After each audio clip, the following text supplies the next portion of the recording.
Bismillahirrahmanirrahim. Assalamualaikum warahmatullahi wabarakatuh. Waalaikumsalam warahmatullahi wabarakatuh. Alhamdulillahirrahmanirrahim. Syukurlah kita telah diberi Allah kesehatan sehingga kita bisa berkumpul di sini, Ustaz-ustazah semuanya, ustaznya cuma satu, Nah, di sini saya ngajak jenengan semuanya untuk diseminasi budaya positif dalam kegiatan CGP calon guru penggerak angkatan 6. Saya mulai langsung Bapak Ibu, Kompetensi guru mampu memahami pentingnya mengetahui kebutuhan belajar dan lingkungan yang memfasilitasi seluruh individu di sekolah agar dapat meningkatkan kompetensi secara aman dan nyaman.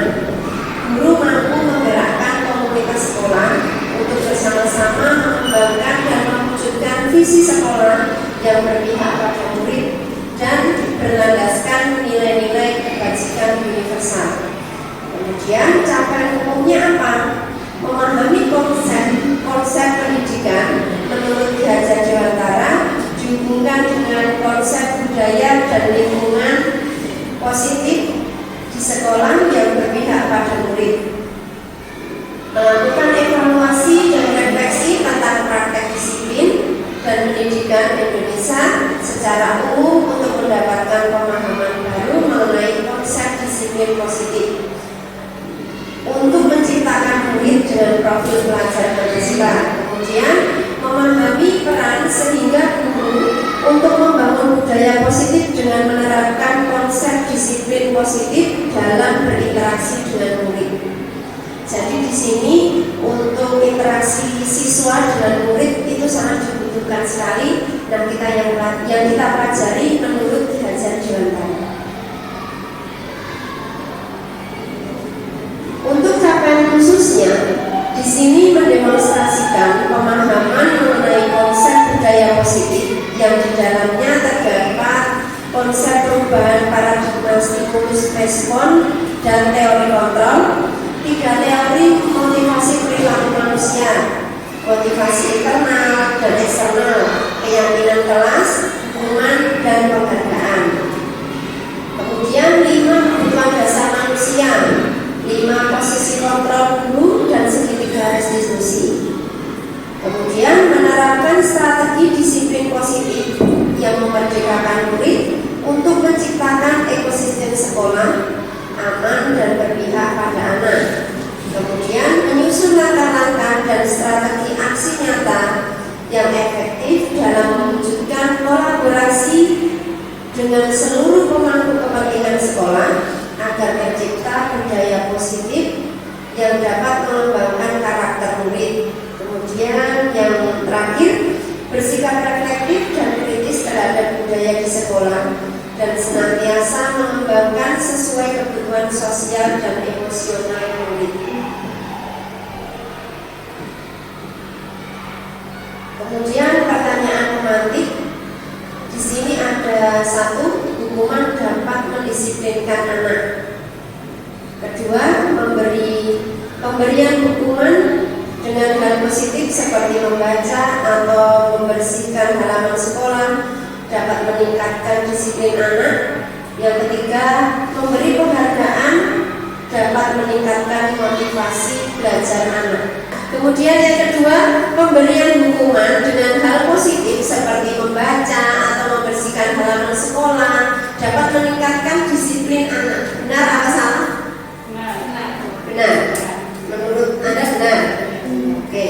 Ada yang lain? Pemberian hukuman dengan hal positif seperti membaca, membersihkan halaman sekolah dan meningkatkan disiplin anak. Benar atau salah? Salah. Ya, bisa jadi ya, tergantung dari konteks kesalahan yang dibuat anak mungkin seperti itu. Oke. Yang ketiga, memberikan penghargaan dapat meningkatkan motivasi belajar anak. Benar atau salah? Benar. Oke, nanti kita buktikan ya di sini.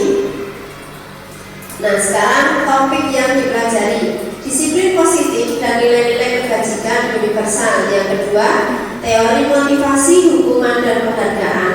Kemudian restitusi. Yang ketiga, keyakinan kelas. Keempat, kebutuhan dasar manusia dan dunia berkualitas. Yang kelima, restitusi. 5, posisi kontrol. 2.6, restitusi. Segitiga restitusi. Saya lanjutkan. Untuk pembelajaran yang pertama, disiplin positif dan nilai-nilai kebajikan universal. Nah, di sini disiplin positif dan nilai-nilai kebajikan universal dari perubahan paradigma, kegiatan kepal tangan. Ada A dan B, Anda dan teman Anda. Sobeklah secari kertas kecil, tuliskan benda atau sesuatu yang sangat berharga untuk Anda. Letakkan di salah satu tangan Anda, kemudian genggamlah kertas tersebut dengan segala daya, buatlah sebuah kepalan. Itu yang A. Kemudian teman Anda B akan mencoba dengan sekuat tenaga dengan berbagai cara untuk meminta Anda memberikan benda tersebut. Jadi gimana caranya? Harus bisa memperoleh itu. Kemudian B bisa membujuk, seperti membujuk, mengancam, menghardik, merayu, menyuap, apa saja agar dapat membuka kepalan tangan dari Anda si A tadi. Apa yang terjadi? Coba silahkan berpasangan dua-dua. Latifah sama Bu Juli, oke, sama Pak Tony, sama Bu Rita, sama Bu Nya, sama Bu Nya. Oke, bisa dimulai. Siapa yang jadi A, siapa yang jadi B. Kemudian silahkan di kepala tangannya. Oke, sudah ditentukan yang jadi A, yang jadi B, kepala tangannya. Oke, ya. Nanti B tugasnya meraih. Sudah diraih. Oke, silahkan diraih. Oke. Diraih sampai dapat.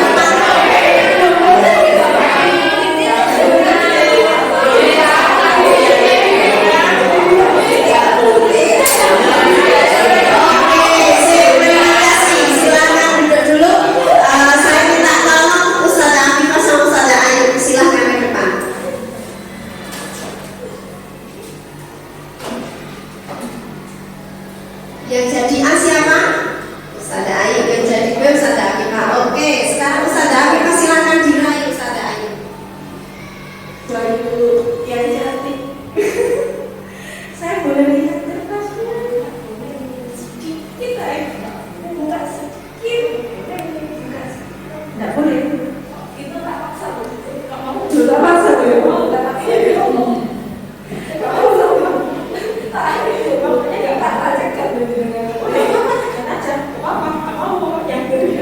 Oke, alhamdulillah. Berarti ini dari si A. Kira-kira dia mau membuka enggak kepalanya? Tidak mau membuka. Terus si B gimana?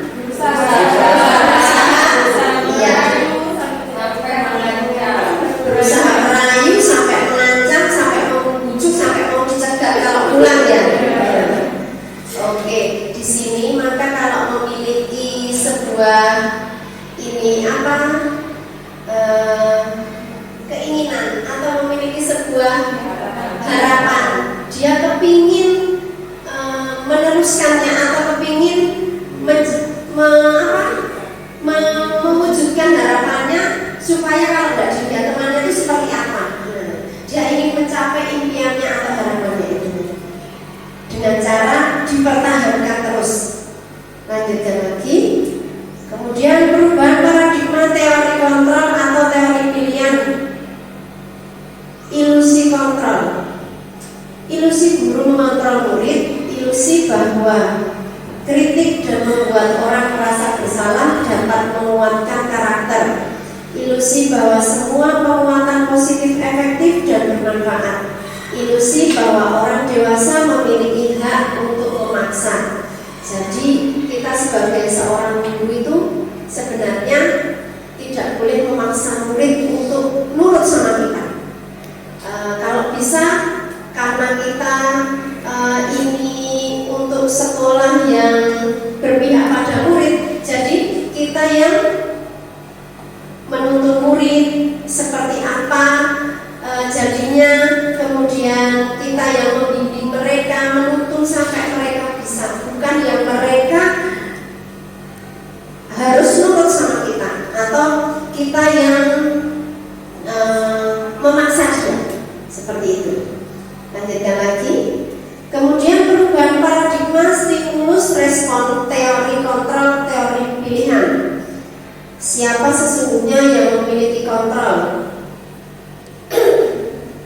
Stimulus respon, kita mencoba mengubah orang agar berpandangan sama dengan kita. Kemudian teori kontrolnya, kita berusaha memahami pandangan orang lain tentang dunia. Selanjutnya, perilaku buruk dilihat sebagai suatu kesalahan. Teori kontrolnya, semua perilaku memiliki tujuan. Stimulus responnya, orang lain bisa mengontrol saya. Teori kontrolnya, hanya Anda yang bisa mengontrol diri Anda.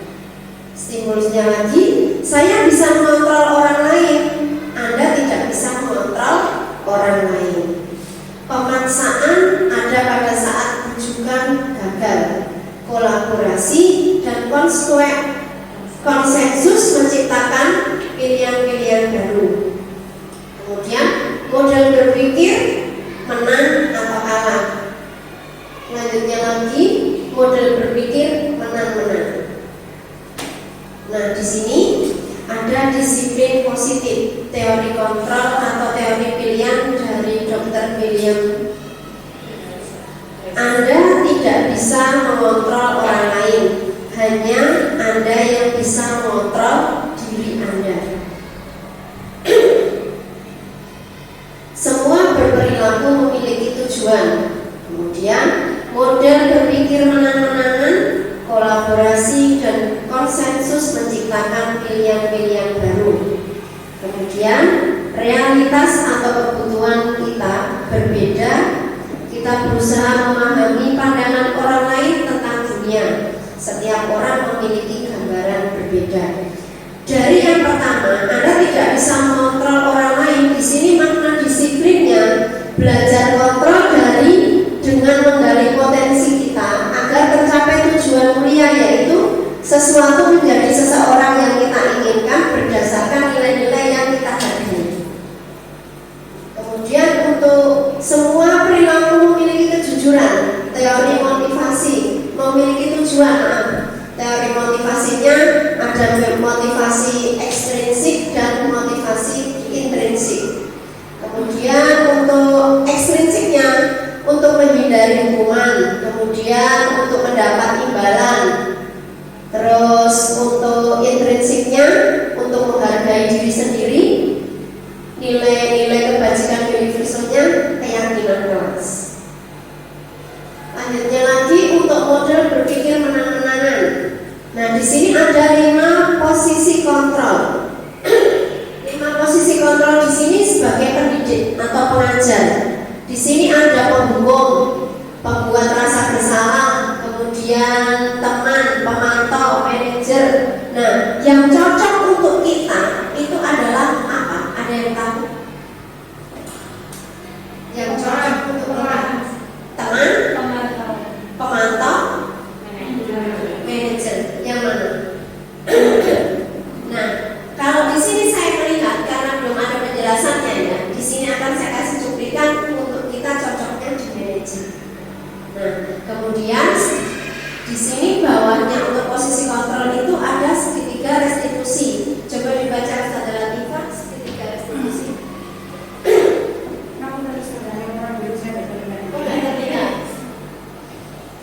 Menstabilkan identitas yang pertama, yang kedua validasi kebutuhan, dan yang ketiga menanyakan keyakinan. Oke, baik. Dari segitiga restitusi ini nanti bisa kita pakai untuk kita jadi manajer. Nah, kemudian lanjutnya lagi untuk realitas atau kebutuhan. Dari sini kita bisa mengambil dari kontrol teori ini 5 kebutuhan dasar manusia. Ada bertahan hidup, kemudian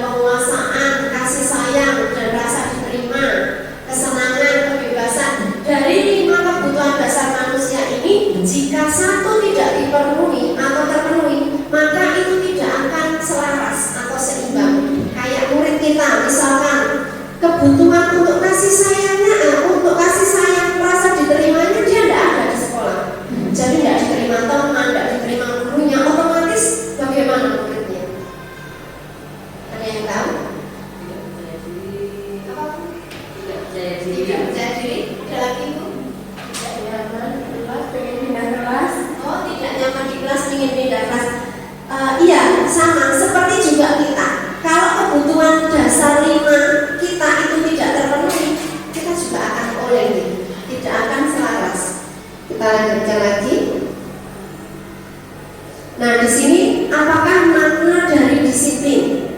Yang pertama berasal dari bahasa Latin disiplina, yang artinya belajar. Kemudian yang kedua, makna asal dari kata ini berkonotasi dengan disiplin diri dari murid-murid Sokrates dan Plato. Kemudian yang ketiga, disiplin diri membuat orang menggali potensinya menuju sebuah tujuan apa yang dia hargai. Yang keempat, namun dengan budaya kita, makna kata disiplin telah berubah menjadi sesuatu yang dilakukan seseorang pada orang lain untuk mendapatkan kepatuhan. Kecenderungan umum adalah menghubungkan kata disiplin dengan ketidaknyamanan, bukan dengan apa yang kita hargai atau pencapaian suatu tujuan yang mulia. Itu tadi makna dari kata disiplin. Lanjutnya lagi, untuk nilai-nilai kebajikan universal, saya minta untuk Ustaz Kira bacakan. Kelihatan? Ya. Nilai-nilai kebajikan adalah sifat-sifat positif manusia yang merupakan tujuan mulia yang ingin dicapai setiap individu. Nilai-nilai tersebut bersifat universal dan lintas bahasa, suku bangsa, agama maupun latar belakang. Setiap perilaku atau perbuatan memiliki suatu tujuan. Dari Dr. William Glasser pada teori kontrol tahun 1984. Yang kedua, dengan mengaitkan nilai-nilai kebajikan yang diyakini seseorang, maka motivasi intrinsiknya akan terbangun sehingga menggerakkan motivasi dari dalam untuk dapat mencapai tujuan mulia yang diinginkan. Dapat dari Diana Gosser tahun 1998. Yang ketiga, nilai-nilai kebajikan yang ingin dicapai oleh setiap anak Indonesia kita kenal dengan profil belajar Pancasila, yaitu beriman, bertakwa kepada Tuhan Yang Maha Esa dan berakhlak mulia, mandiri, bernalar kritis, berkebinekaan global, bergotong royong, dan kreatif.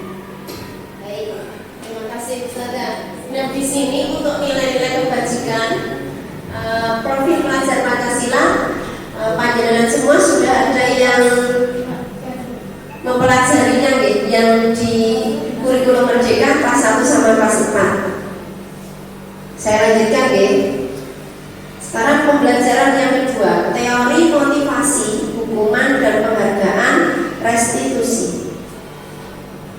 Nah, di sini teori motivasinya perilaku manusia. Yang pertama, untuk menghindari ketidaknyamanan atau hukuman apa yang akan terjadi apabila saya tidak melakukannya.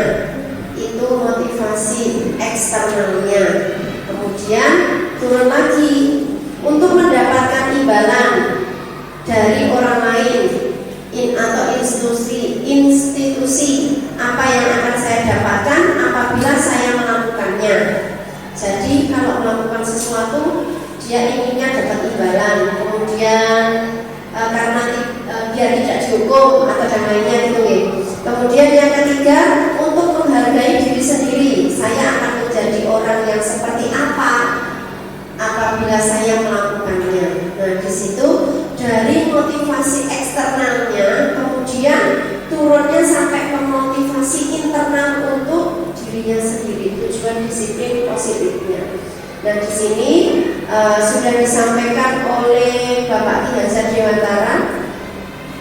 Merdeka, menurut Ki Hajar Dewantara, merdeka itu artinya tidak hanya terlepas dari perintah, akan tetapi juga cakap buat memerintah diri sendiri. Jadi jangan sampai diri kita diperintah sama orang lain. Seperti murid kita tidak diperintah sama kita, tetapi dia melakukannya sendiri. Ki Hajar Dewantara pemikirannya konsepsi teladan sikap merdeka, cetakan kelima 2013 halaman 469.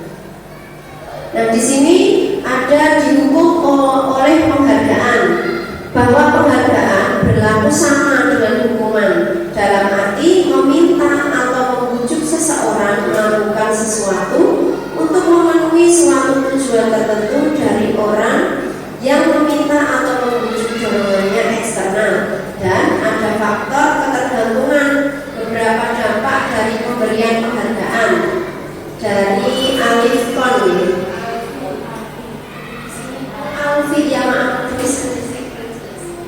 Alfikon. Yang pertama, pengaruh jangka pendek dan jangka panjang. Nah, setiap penghargaan dan hukuman itu ada jangka panjang dan jangka pendeknya.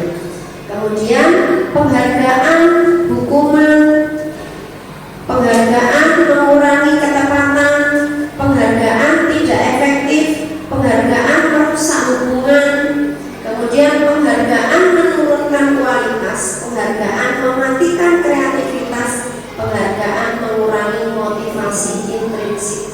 Kadang murid kita kalau ingin dapat hadiah apa, dia akan melakukannya lebih ya.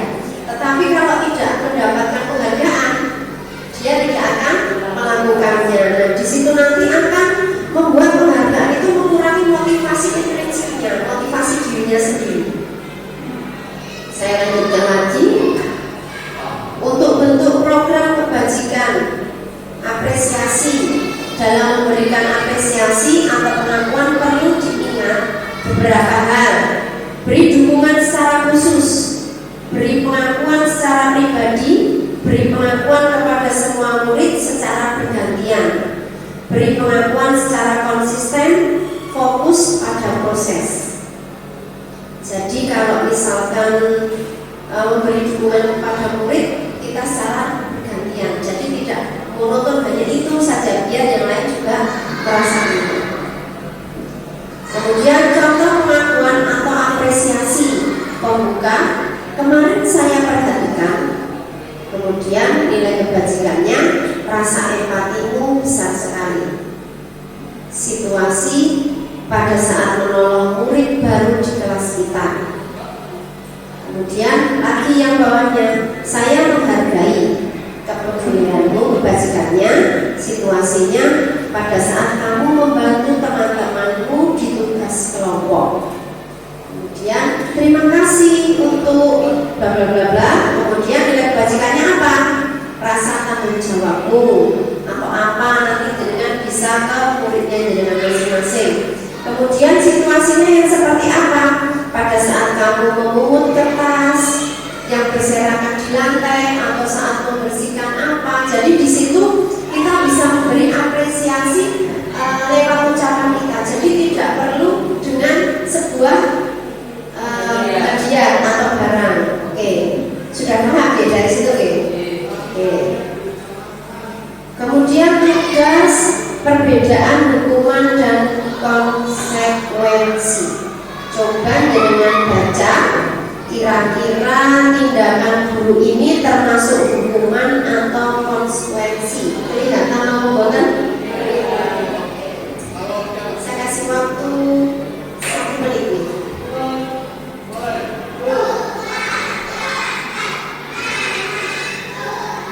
Sudah coba Bu Vicky mencatat 100 kali. Mau dibaca? Mencatat 100 kali. Mencatat 100 kali di dalam buku kalimat. Saya tidak akan terlambat lagi karena terlambat ke sekolah. Kalau saya itu termasuk buku benar apa salah? Ya, dan coba bilang yang bawahnya. Kemarin mengalami keamanan basket 2 kali karena terlambat tadi di sekolah. Ini hukuman apa konsekuensi? Hukuman juga. Kalau konsekuensinya kira-kira seperti apa, Bu?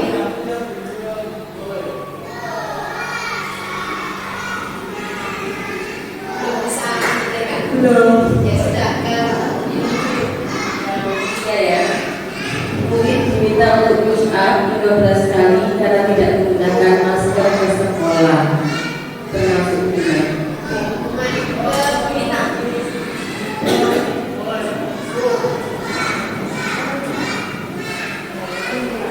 Merapikan kertas tugas teman yang telah dicoret-coret sekuensi.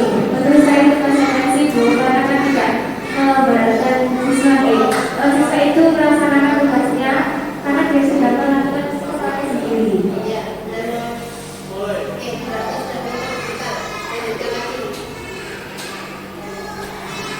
Membersihkan tumpahan air di meja tulis termasuk saya sebelum pada saat belajar, termasuk konsekuensi. Ya, sudah benar. Coba belakangnya maju, enggak nyampe poinnya. Murid disuruh mengenakan sepatu selain sekolah karena tidak mengenakan sepatu hitam. Dukungan. Benar, bukan? Lanjutkan lagi. Lari mengelilingi lapangan basket 2 kali karena tanpa 10 menit. Konsekuensi. Nah, di sini bisa dilihat kenapa kok dikatakan konsekuensi. Ada yang tahu? Kenapa kok tidak termasuk hukuman? Padahal sama-sama mengelilingi lapangan basket ini.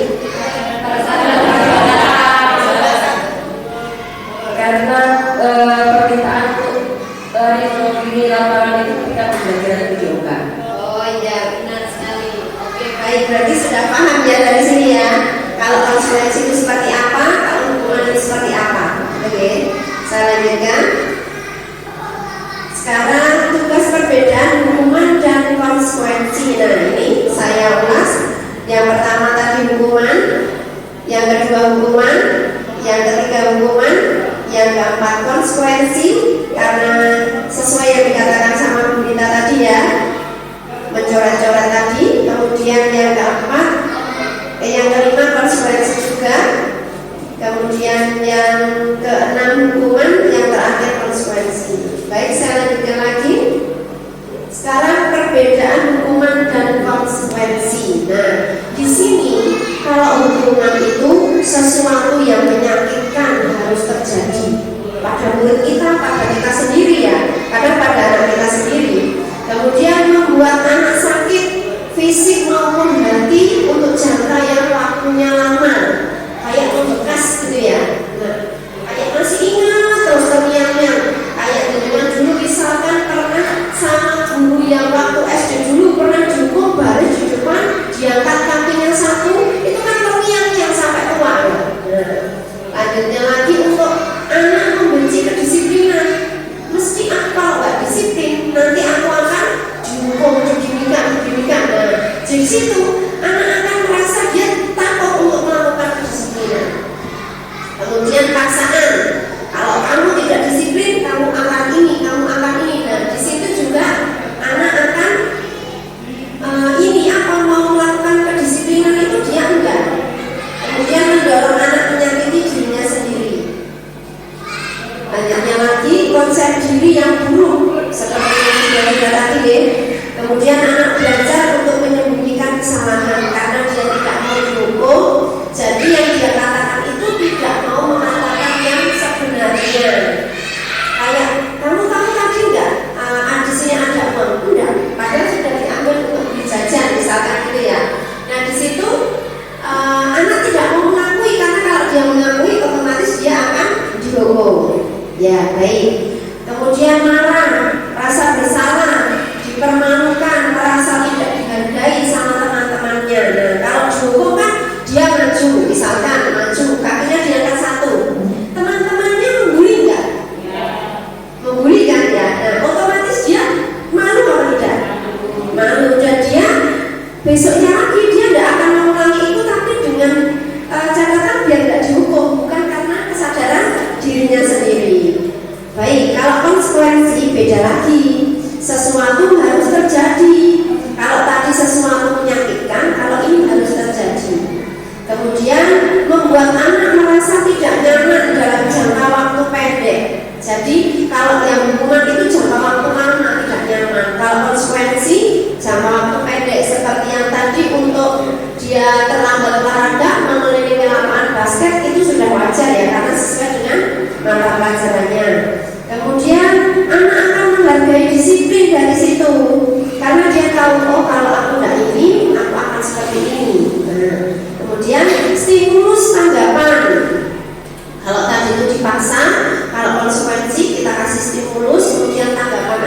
seperti apa. Kemudian mendorong anak agar mudah menyesuaikan diri dari konsekuensi tadi. Dia akan menyesuaikan diri dengan kelasnya. Kemudian konsep diri yang baik, dari yang awalnya hukuman itu konsepnya buruk, kalau konsekuensi konsepnya baik. Kemudian anak belajar untuk mematuhi peraturan. Kalau di hukuman, anak belajar untuk menyembunyikan kesalahannya. Baik. Kemudian yang lanjutnya kehilangan hak, dibuat tidak nyaman, diasingkan untuk sementara. Nah, dikasih time out ini ya. Sampai demikian lagi untuk bawahnya. Kemudian identitas gagal.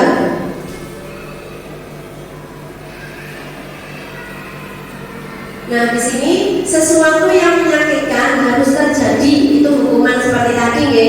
Kalau identitas sukses, konsekuensinya apa? Sesuatu yang harus terjadi, restitusinya. Restitusi merupakan pilihannya.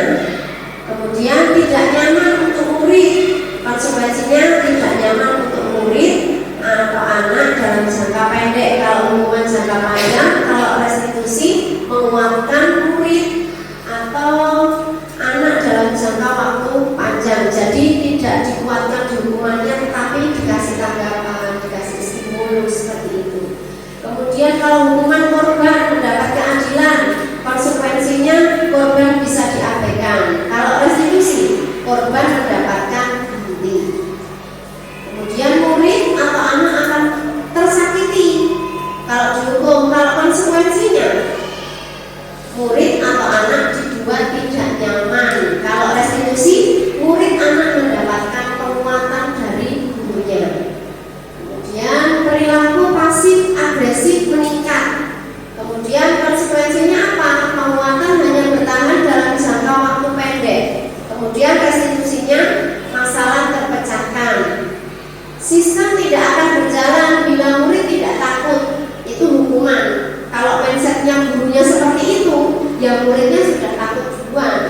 Kemudian konsekuensinya apa? Memerlukan monitoring dan supervisi terus-menerus dari guru.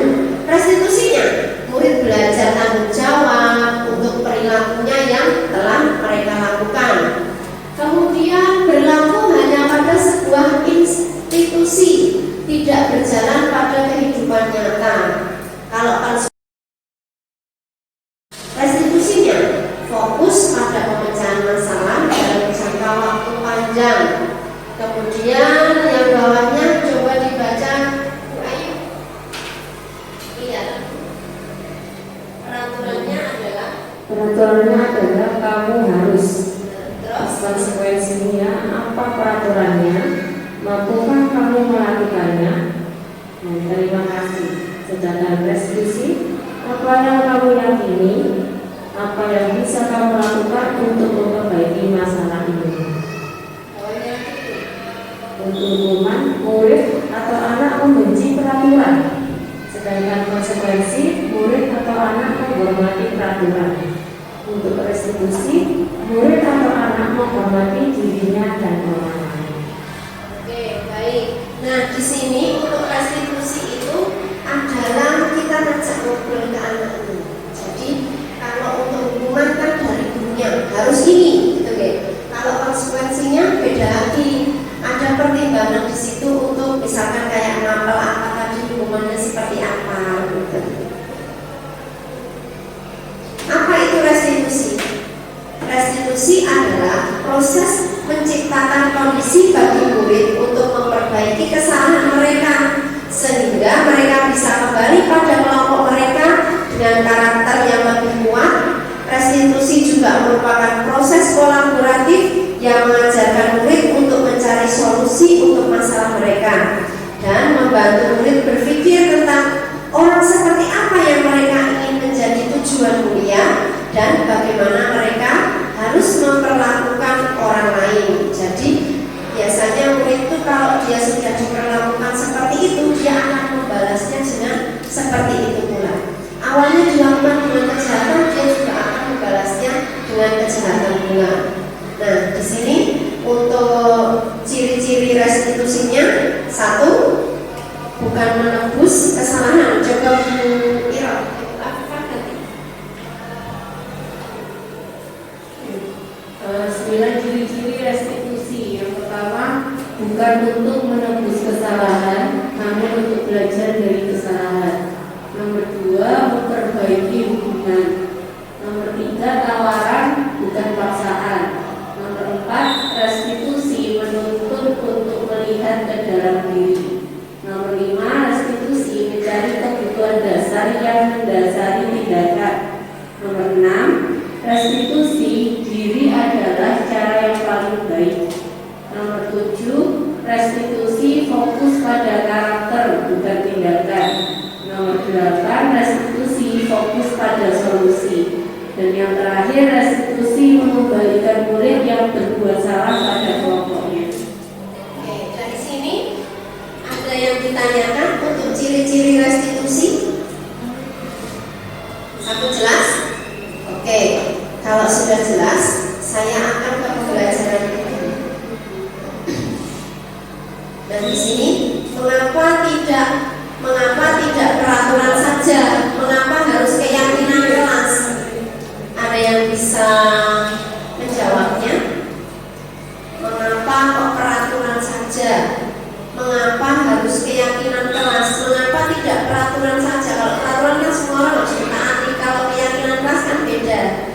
Coba Bu Vicky bisa dibacakan.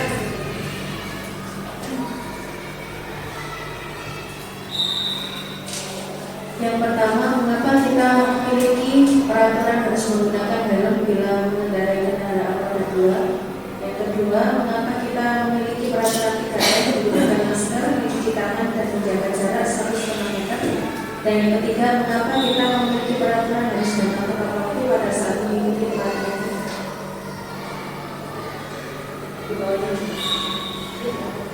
Untuk mendukung motivasi intrinsik, kembali ke nilai-nilai atau keyakinan-keyakinan lebih menggerakkan seseorang dibandingkan mengikuti serangkaian peraturan-peraturan.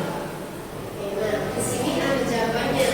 Untuk mendukung motivasi intrinsik seseorang itu kembali ke nilai-nilai atau keyakinan-keyakinan lebih menggerakkan seseorang dibandingkan dengan serangkaian peraturan yang bawahnya, tapi dia tidak meyakininya.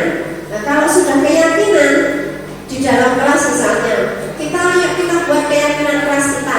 Nah, di situ insya Allah anak akan mengikuti keyakinan kelas tersebut. Beda lagi dengan peraturan. Kalau peraturan kan biasanya sudah dibuat dari sekolah, gitu. Sudah dibuat dari sekolah. Peraturan datang ke sekolah jam sekian, pulangnya jam sekian, dan seperti itu. Nah, di sini ada budaya positif dari lingkungan positif, kemudian keyakinan kelas, lanjut lagi ke peraturan. Yang mana yang merupakan keyakinan kelas? Mengapa? Coba bisa dilihat di sini.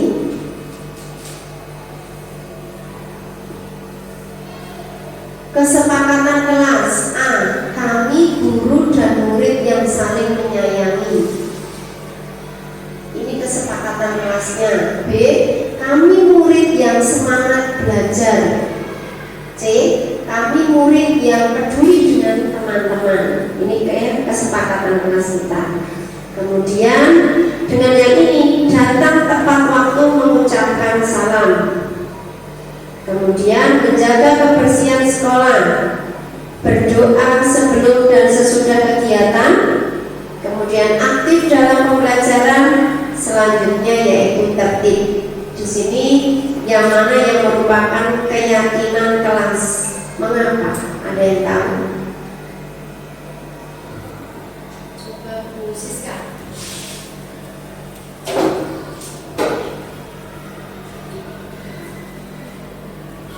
Kalau menurut saya, yang keyakinan kelas itu untuk yang kesepakatan kelas yang pertama tadi yang jenengan sampaikan. Kami guru dan murid yang saling menyayangi. Kami murid yang semangat belajar dan kami murid yang peduli dengan teman-teman. Jadi ini keyakinannya bahwa kita dalam satu kelas itu harus saling menyayangi. Jadi ini bukan peraturan, tapi kita menumbuhkan di diri anak-anak bahwa kita itu harus saling menyayangi, saling mengasihi dari teman dan gurunya. Begitu juga untuk poin B dan C. Oke, baik.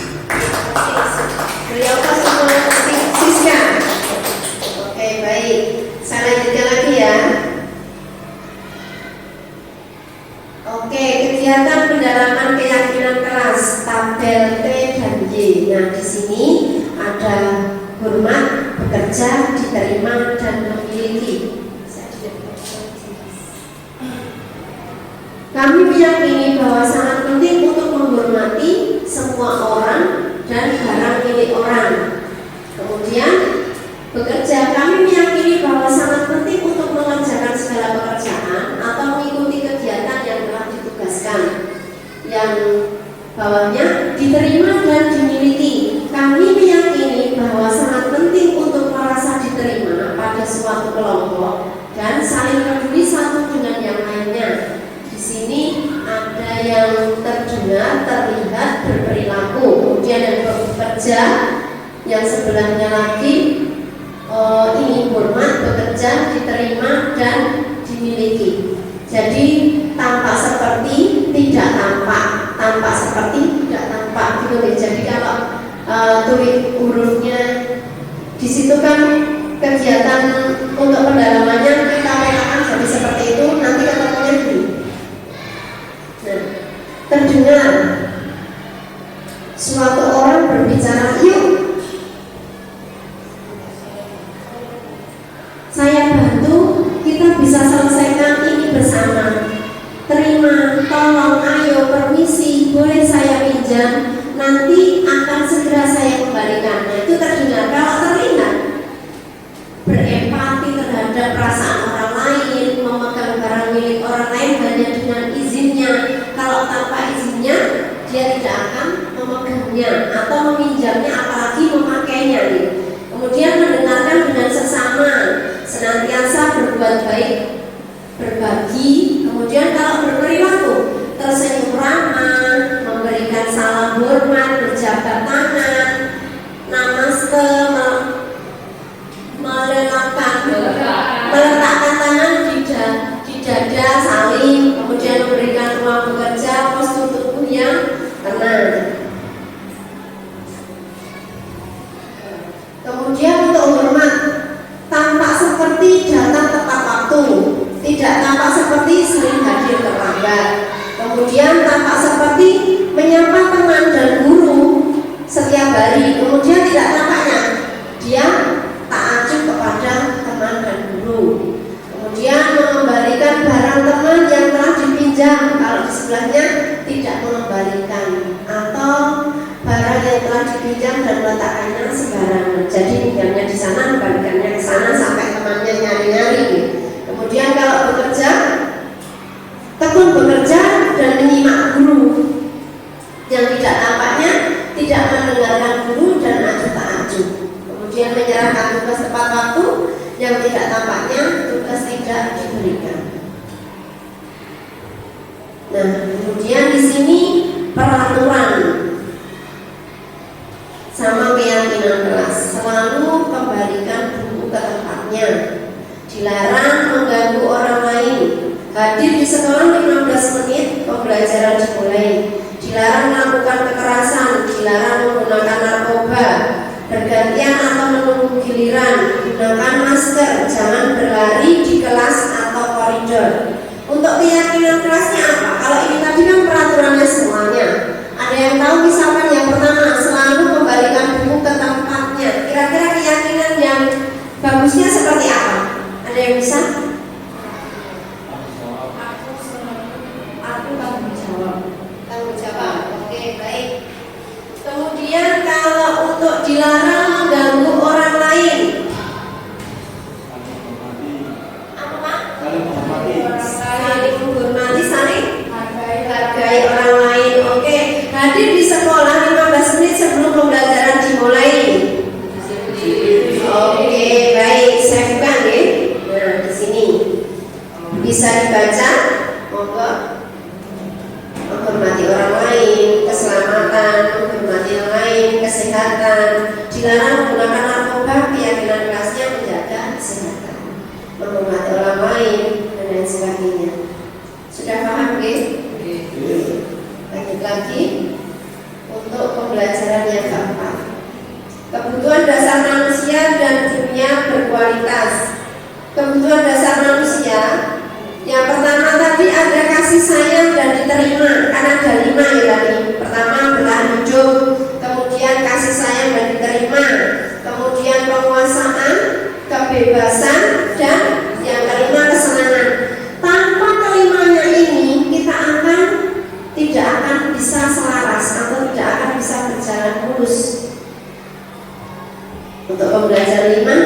sini ada posisi kontrol.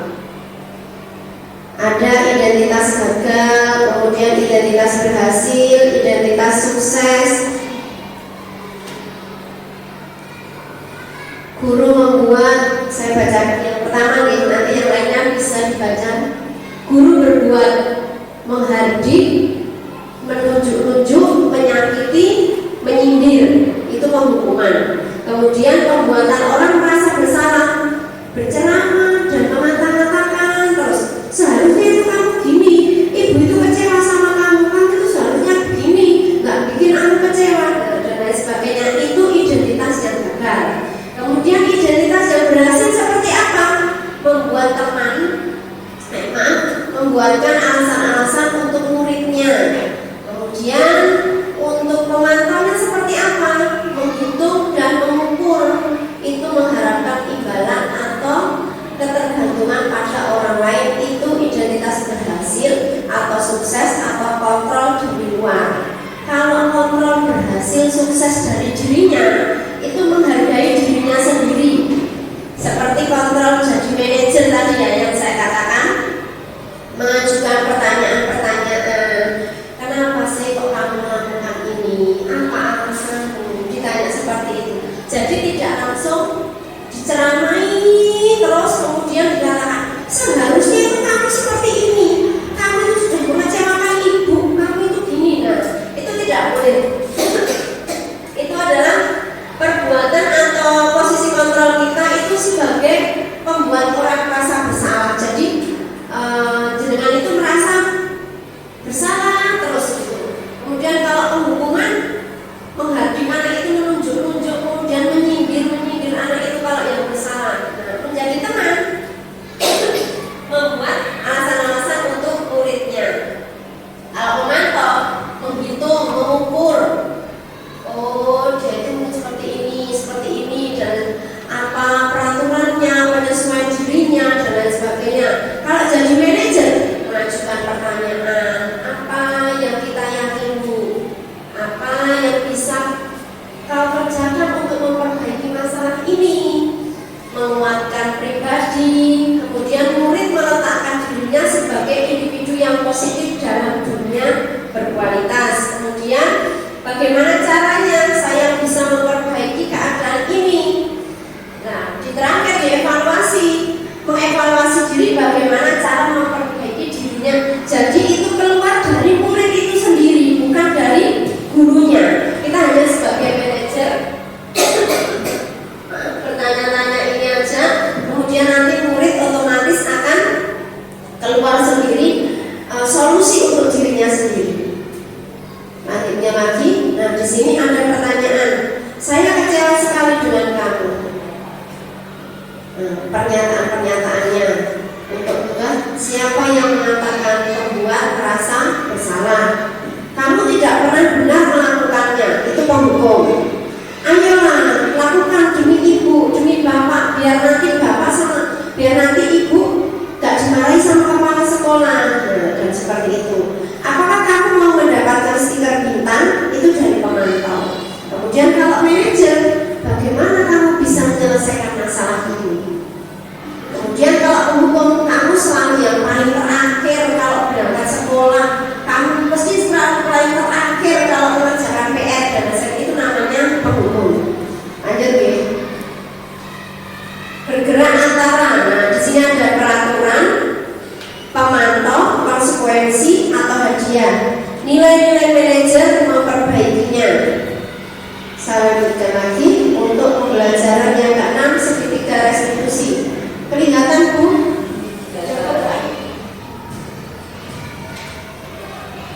Segitiga restitusi. Kamu tentu punya alasan mengapa melakukan itu. Yang kedua, ada cara yang lebih efektif untuk mendapatkan apa yang kamu pikirkan. Yang ketiga, setiap orang pasti pernah melakukan kesalahan. Yang keempat, kamu bukan satu-satunya yang pernah melakukan itu. Yang kelima, kamu ingin menjadi orang yang seperti apa? Yang terakhir, nilai-nilai apa yang telah kita sepakati. Di segitiga restitusi ini ada urutannya, Bapak Ibu ya. dari segitiga restitusi ini yang pertama kita menstabilkan dulu, kemudian memvalidasi kebutuhan, baru menanyakan keyakinan. Dari awal di sini menstabilkan, berbuat untuk membuat anak yang merasa gagal karena berbuat salah menjadi positif terhadap dirinya. Berbuat salah itu hal yang manusiawi. Ibu tidak akan menyalahkanmu, ibu juga tidak akan mengatakan kalau kamu salah dan lain sebagainya. Bapak ibu juga saya juga pernah berbuat salah dan seperti itu. Jadi jenengan mengorek dari anaknya itu dini dulu, dari jenengan bapak ibu juga pernah merasakan salah seperti ini. Nah, kemudian nanti dari situ anak akan keluar. Nah, itu namanya menstabilkan identitas. Kita pasti bisa menyelesaikan permasalahan ini. Bapak atau ibu tidak tertarik untuk mencari tahu siapa yang benar dan siapa yang salah. Kalau kamu menyalahkan dirimu sendiri terus menerus, apakah kamu bersikap baik pada dirimu? Nah, di situ juga balikan lagi ke anaknya. Lanjut lagi untuk validasi kebutuhan. Di sini membantu murid mengenal basic kebutuhan dasar yang ingin dipenuhi ketika melakukan kesalahan itu. Pada dasarnya setiap tindakan manusia tujuannya adalah memenuhi basic kebutuhan, apakah itu power, freedom, love, and belonging, fun, and survival. Guru berkata, kamu bisa saja akan melakukan hal yang lebih buruk, tapi kamu tidak melakukannya. Kamu pasti punya alasan mengapa melakukannya. Apa yang penting bagi kamu? Kamu boleh tetap berusaha menjaga sikap itu, tapi tambahkan sikap yang lain yang baru. Maukah kamu belajar cara lain untuk mendapatkan yang kamu butuhkan tanpa harus memukul, tanpa harus meminta teman? Nah, apakah kamu bisa melakukan dengan lebih baik besoknya? Lanjut lagi deh. Nah, di sini baru kita yakinkan anak melihat kesalahannya dihubungkan dengan norma sosial dan nilai-nilai yang mendasar manusia berinteraksi dengan orang lain. Guru berkata, apa nilai yang kita percaya di kelas ini? Pertama kan buat keyakinan dulu tadi ya. Selesai, baru kita balikkan lagi ke anaknya. Apa nilai yang kita percaya keyakinan kelas ini? Nilai-nilai universal apa yang telah kita sepakati? Kelas yang ideal seperti apa? Kamu ingin jadi anak yang seperti apa? Apa yang kamu rasakan ketika kamu melakukan itu? Kamu menjadi orang yang seperti apa? Nah, di situ dari semuanya itu nanti anak akan keluar unek-uneknya dan permasalahannya, dan dia akan bisa mencari solusinya sendiri. Apa di sini saya tunjukkan videonya? Iya, ya Bu, ingin tahu dan sudah diterapkan. Oke, sekedar ini.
Di sini tadi Aun sudah mengakuinya.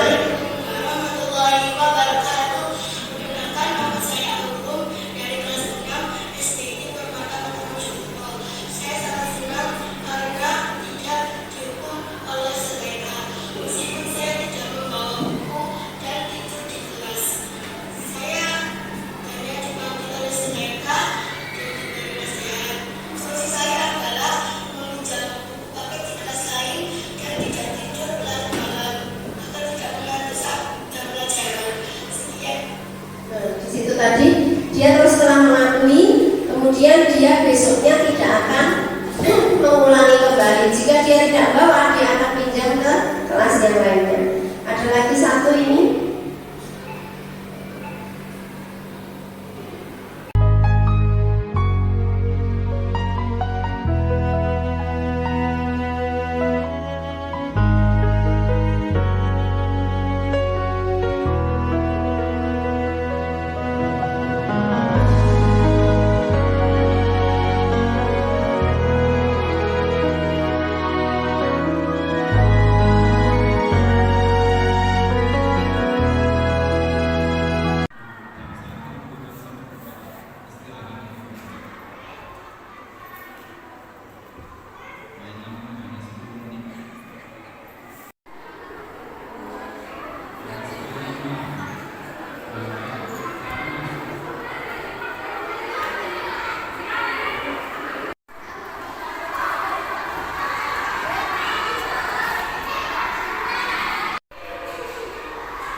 Kenapa kok kesininya rombongan? Ada perlu apa? Jadi gini, tadi Vira itu sholatnya terlambat, Mas Bu Ustazah. Terus Mbak Anin, ada apa Mbak Anin? Tadi itu juga Vira sholatnya nggak pakai mukena, Ustazah. Oh, nggak pakai mukena. Benar tak Mbak Vira apa yang dikatakan Mbak Sofi sama Mbak Anin? Iya, Ustazah. Mbak Vira tahu kalau di masjid itu sholatnya pakai apa Mbak Vira? Pakai mukena, Ustazah. Tadi Mbak Vira sholatnya kok bisa ketinggalan itu dari mana Mbak Vira? Habis dari food court, Ustazah. Terus tadi sholatnya Mbak Vira nggak pakai mukena juga? Iya. Kenapa kok nggak pakai mukena? Mukena saya ketinggalan di rumah, Ustazah. Oh, ketinggalan. Terus sholatnya pakai apa tadi? Pakai kaos kaki, Oh, Ustazah. pakai kaos kaki ini. Terus kaos kakinya najis apa enggak Mbak Vira? Nggak tahu, Ustazah. Oh, nggak tahu. Terus sehariannya tadi Mbak Vira habis jalan-jalan kemana? Kemana-mana, Ustazah. Kemana-mana. Berarti kaos kakinya najis apa enggak? Iya, Ustazah. Najis. Ya. Kalau kaos kakinya najis, kira-kira sholatnya Mbak Vira tadi sah apa tidak? Enggak, Ustazah. Benar kan? Nggak sah? Iya. Kira-kira yang dilakukan Mbak Vira setelah ini ngapain? Mengulangi sholat, Ustazah. Benar, mau mengulangi sholat. Iya, Ustazah. Oh iya. Teman-teman sudah sholat? Belum, Ustazah. Oh belum. Nanti yang GPS sholatnya bareng sama Mbak Vira ya. Oke, terima kasih Mbak Vira sudah jujur sama Ustazah. Besok nggak boleh diulangi lagi ya nak ya. Iya, Ustazah. Berarti besok harus bawa apa? Mukena. Mukena. Hari ini mukenanya pinjam kemana kalau nggak bawa? Ke masjid, Ustazah. Oke, pinjam ke masjid. Oke, terima kasih Mbak Vira. Terima kasih juga ya, Ustazah. Ya, sama-sama. Terima kasih ya teman-teman. Sama-sama, Ustazah. Dengan anak kelas 6 ya. Langsung saja. Dia nggak bawa hukum, nggak bawa mukena. Kemudian sholatnya tertinggal. Nah, kemudian dari tim GPS-nya dia dibawa ke kantor, ditemukan kepada saya. Kemudian saya tanya,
mukenanya Vira ketinggalan di rumah, kemudian dia sholatnya pakai kaos kakinya kotor dan habis dipakai kemana-mana. Jadi solusinya yang Vira keluarkan adalah dia mau mengulangi untuk sholat dengan tim GPS-nya.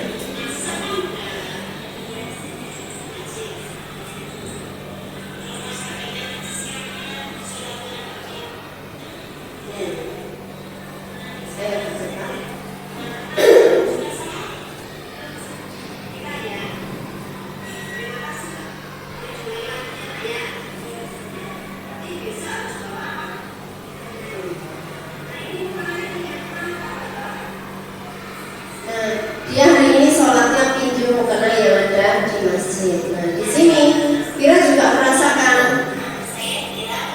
dia tidak merasa dihukum, tetapi ya dari restitusi yang saya sampaikan tadi awalnya distabilkan dulu, kemudian validasi kebutuhannya baru kita yakinkan.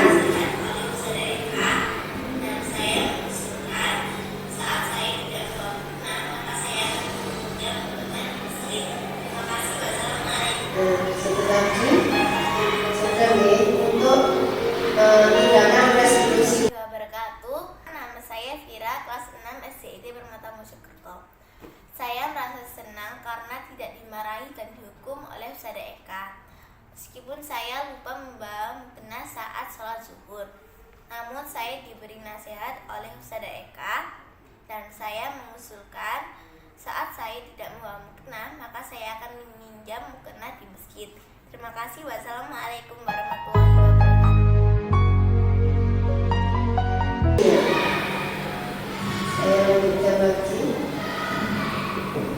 Nah, di sini untuk interferensi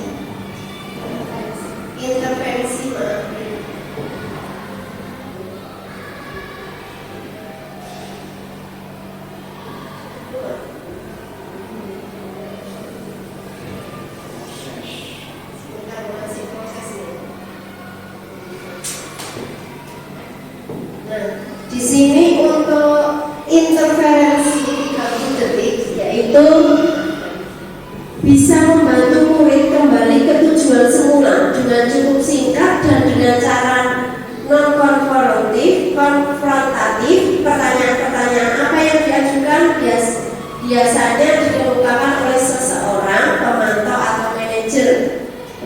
Apakah kamu ingin berbuat yang lebih baik? Apakah saat ini kamu sedang menjadi orang yang sedang kamu inginkan? Apakah kamu bisa mengubah kegiatan atau perilaku kamu saat ini menjadi sikap yang lebih membantu? Apa yang kamu lakukan saat ini sesuai? Kalau oke, kapan kamu siap untuk mulai? Peraturannya apa? Sepertinya kamu punya masalah. Saya bisa membantu apa? Nah, di sini ditanya. Saat ini kamu seharusnya berbuat apa? Apa yang bisa saya bantu agar kamu bisa melakukannya? Kemudian, apakah saya bisa membantu kamu agar dapat segera memulai? Apakah tugas kamu saat ini? Bagaimana kamu ingin diperlakukan pada kegiatan ini? Bisakah kamu melakukannya? Apa yang kamu inginkan peraturannya apa? Nah, di sini dikembalikan lagi ke murid kita. Kemudian refleksinya, hal baru yang mengubah paradigma saya yang saya dapatkan. Kemudian perasaan apa yang muncul selama mengikuti sesi ini khususnya mengenai makna disiplin dan motivasi intrinsik. Coba mulai dari yang pertama, hal baru apa yang mengubah paradigma saya untuk saya dapatkan hari ini. Beberapa yang mengubah paradigma saya yang saya dapatkan yaitu tentang adanya hukuman, kemudian ada konsekuensi dari eksekusi. Maksudnya ke depan masih membayangkan bagaimana ternyata ketika ada masalah itu kita tidak bisa langsung menghukum atau memberikan sesuatu yang menyakitkan dan bahkan berkesan jangka panjang. Lebih baiknya dengan cara restitusi yaitu menanamkan atau memunculkan nilai-nilai dari dalam diri siswa itu sendiri sehingga kedepannya tanpa diamati, tanpa dirinya sendiri. Mungkin seperti itu. Oke, baik. Terima kasih, Saudara Liva. Ya, kita bisa menangani anak dengan segitiga resolusi tadi ya. Kira-kira perasaan apa yang muncul selama mengikuti sesi ini, khususnya mengenai makna disiplin dan motivasi intrinsik? Perasaan yang muncul. Yang pertama, saya merasa senang sekali ketika mendapatkan pengetahuan baru tentang bagaimana sih untuk meningkatkan disiplin anak-anak. Dan yang kedua itu ada rasa bersalah juga, karena ternyata apa yang saya lakukan selama ini mungkin salah atau tidak tepat. Ketika kita mau mendisiplinkan anak, yang tidak kita sentuh itu mungkin sisi intrinsiknya gitu. Dengan adanya pelatihan ini tadi, sesi yang ini tadi mengubah paradigma saya, berarti harus seperti ini kalau mau mendisiplinkan anak itu. Kita seperti cara-cara yang sudah saya lakukan gitu. Baik, berarti siap untuk berubah semua ini ya? Insya Allah siap. Oke, baik. Alhamdulillah. Kemudian peran Amun seperti apa yang saya telah lakukan selama mengikuti modul ini? Coba. Ya, jadi Among itu adalah menuntun ya. Jadi peran kita sebagai guru adalah menuntun anak untuk bisa disiplin, kemudian bisa muncul motivasi dalam dirinya. Jadi kita sebagai guru itu tidak hanya menuntut anak itu harus melakukan ini, harus disiplin, harus mematuhi peraturan, tapi kita menuntut mereka supaya mereka muncul kesadaran dalam diri. Dan itu tidak butuh waktu yang tentunya proses ya. Tidak langsung bisa dalam sekejap. Jadi semuanya butuh proses seperti itu. Terima kasih. Berarti semuanya ingin ke yang lebih baik nih untuk anak didik kita, murid kita. Yang terakhir coba, saya ingin menjadi Amun yang seperti apa setelah mengikuti modul ini? Monggo berita. Peran yang ingin saya terapkan di sekolah ini adalah sebagai manajer, Bapak. Karena manajer itu kita bisa mendidik anak tanpa menghukum. Manajer itu kita mendidik anak dengan menumbuhkan kesadaran dari diri anak tersebut. Nah, kalau sudah tumbuh dari diri anak akan muncul rasa dan semangat tanpa dipaksa. Jadi kita tinggal mengawasi bagaimana perubahan tersebut. Akan lebih jangka panjangnya lebih. Oke, alhamdulillah. Terima kasih. Beri aplaus untuk semuanya. Oke, baik. Alhamdulillah. Untuk refleksi kita sudah selesai. Kita berusaha mencoba keesokan harinya untuk anak didik kita agar kita bisa menjadi Among atau menjadi panutan, menuntun mereka bukan untuk memberikan peraturan tetapi membuat keyakinan kelas, dan untuk semua masalahnya kita gunakan untuk masalah apa tadi? Segitiga restitusi, mulai dari menstabilkan, validasi kebutuhan, kemudian keyakinan kelas. Baik, terima kasih Bapak Ibu sudah hadir dalam acara ini. Mohon maaf kalau sudah mengganggu kegiatan panjenengan semua. Tepuk 1, tepuk 2, tepuk 3.